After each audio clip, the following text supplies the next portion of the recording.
আমার নাম মোহাম্মদ মুজাহিদ মিয়া। মোটামুটি আমার পেঁপে আছে মোটামুটি 20 বিঘা। ভালো আছে, ভালো থাকলে ওইটাই আমরা ব্যবহার বেশি করি। মোটামুটি 2003 সালের থেকেই আমি কৃষিকাজের সাথে জড়িত। তারপরে মোটামুটি 8-10 বছর হলো আমি পেঁপে করি। পেঁপেতে মোটামুটি ভালো ফলন আসে এবং আমাদের এতে সংসার খরচ কোনো সমস্যা হয় না। পোকামাকড়ের জন্য নির্বাণ এবং ছত্রাকজনিত রোগের জন্য দিবালায় খুব ভালো রেজাল্ট আসে।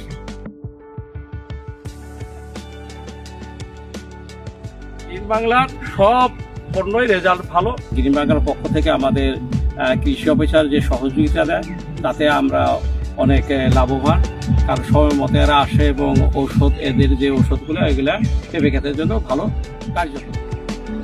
আগের চাইতেও অনেক ভালো ফলন আসে। আমি আমার ফলন নিয়ে খুব ভালো। আমি গ্রিন বাংলা অ্যাগ্রোভিটকে সাধুবাদ জানাই। আমি তাদের প্রতি অনেক কৃতজ্ঞ।